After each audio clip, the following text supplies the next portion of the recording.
¿Qué tal, queridos amigos? ¿Cómo estáis? Vamos a ver en este programa de hoy por qué la verdad nos hace libres, por qué la verdad es igual a la libertad, que es lo que explica don Antonio en Teoría Pura de la República. Dice que si una sociedad entera está engañada, jamás podrá tener conciencia de su destino y es imposible que pueda ser libre. Y pone como ejemplo la Revolución Francesa en el año 1791, cuando se aprobó la Constitución de la monarquía constitucional de Luis XVI, que se aprobó bajo la mentira de que Luis XVI había sido raptado, cuando en realidad había huido, para evitar que fuesen contra él los revolucionarios. Esa mentira constituyó el sistema político francés y dice que es imposible que cuando un sistema se funda en una mentira se pueda llegar a la democracia, que para que haya democracia los ciudadanos tienen que saber la verdad sobre el poder. Desarrolle, por favor, don Antonio, esto que le acabo de contar. Sí, en primer lugar, la idea de equiparar la verdad a la libertad, eso es una idea mía, quiero decir que la he creado yo. Antes de mí no he visto nunca expresada esa idea, porque me refiero a la libertad política colectiva, no a la individual. La libertad política de un pueblo colectiva es la que funda y fundamenta las libertades políticas individuales, y la verdad se equipara a la libertad política colectiva, que es la libertad constituyente. Así, ¿verdad qué es? La libertad constituyente. ¿Por qué son iguales? Porque no hay más verdad en la política, en la vida política, no hay más verdad que la libertad.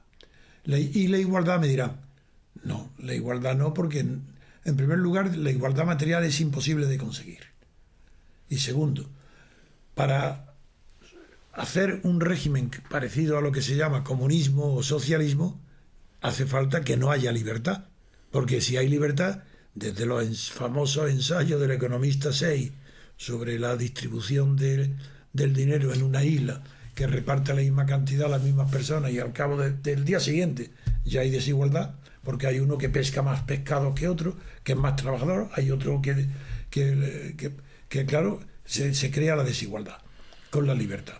No, yo digo que libertad es igual a verdad, es en la política de la democracia. Pero no estoy de acuerdo con la frase con la que ha comenzado nuestro querido Adrián, diciendo que la verdad nos hará libres. No es verdad. Eso está en la Biblia, es un proverbio bíblico, pero no es verdad. La verdad no nos hace libres.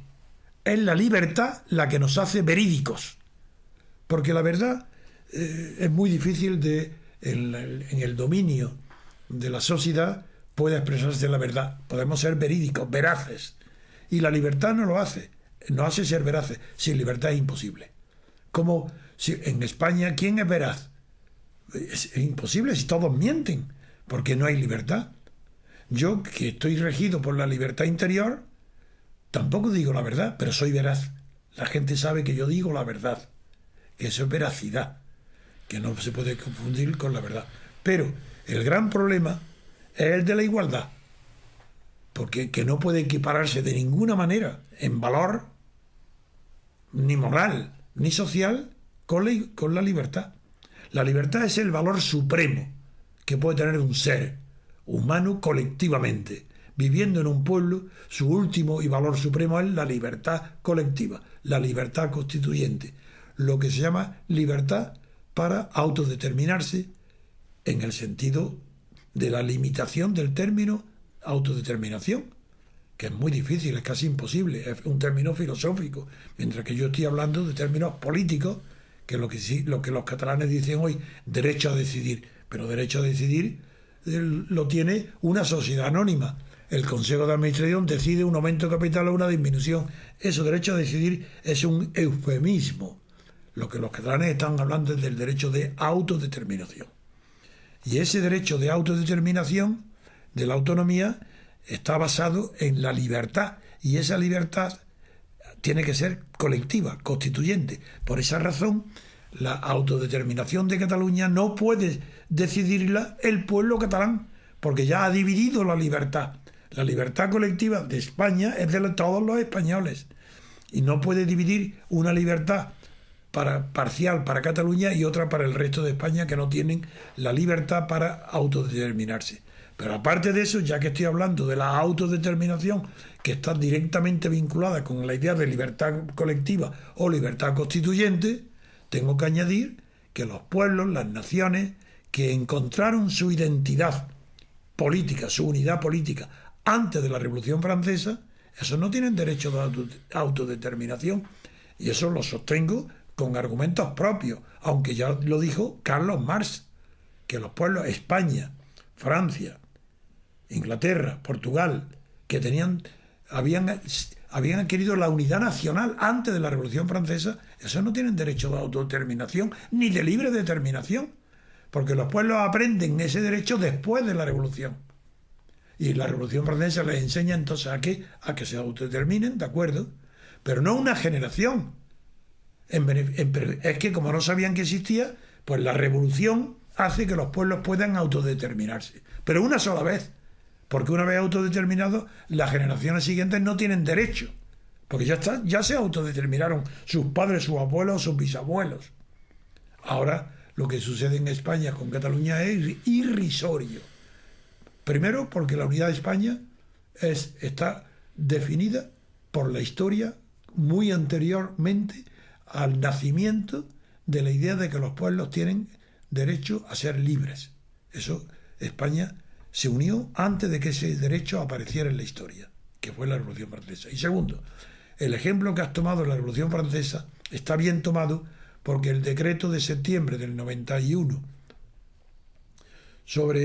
el decreto de julio, sobre la huida del rey de Varennes, que fue decretado por toda la Asamblea, todo, incluido Robespierre, que no había huido, sino que había sido raptado, esa mentira fundadora de la Constitución, porque la Constitución se inició antes, pero se aprobó después, porque antes el rey huyó porque no quería ceder en el derecho de veto absoluto sobre las leyes del pueblo, porque lo que se fundó, que eso ignora casi todo el mundo, salvo incluso los historiadores que no conocen la política, ignoran que lo que funda la Revolución Francesa con Luis XVI es una monarquía constitucional, con separación de poderes.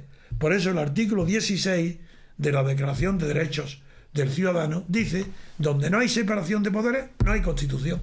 ¿Y por qué Luis XVI hay separación de poderes? Porque él, Luis XVI, rey, nombra libremente al gobierno. Y el pueblo, los ciudadanos, los gobernados, nombran libremente a los legisladores. Esa es la separación de poderes. ¿Usted cree que hay un retraso, que la monarquía parlamentaria es peor que la monarquía constitucional? Sin duda ninguna. Eso está, no basta leer a Julio Stahl para darse cuenta de que la monarquía constitucional es muy superior a la monarquía parlamentaria. Porque en la monarquía parlamentaria no hay separación de poderes. En la monarquía constitucional sí. Pero es el rey el que tiene el poder ejecutivo. No importa, es el Estado. Mientras que la nación, que es la que legisla, está separada del Estado y crea la sociedad política. Es la que crea la fuente de las futuras legitimidades. La monarquía constitucional, claro, eso es respetable.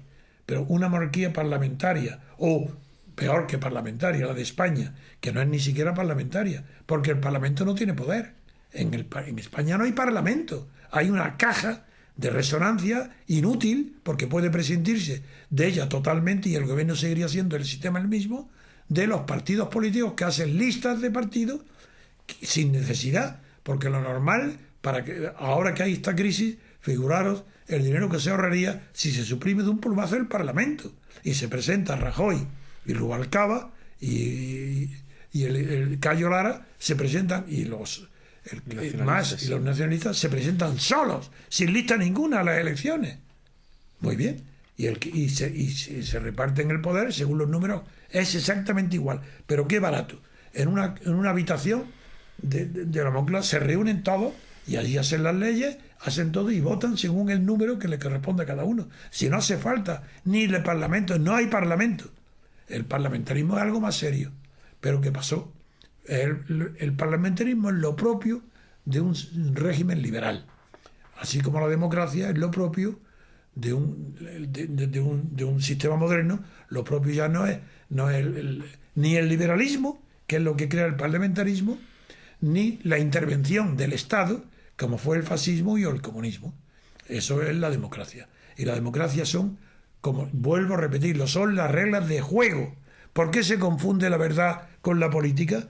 Pues ¿acaso las reglas de juego de la democracia no están definidas de una vez para siempre, constituidas? Eso no se discute. Eso no, se discutirán luego las jugadas. Por eso es la verdad. La libertad política que constituye la regla de juego, esa es la verdad de la política.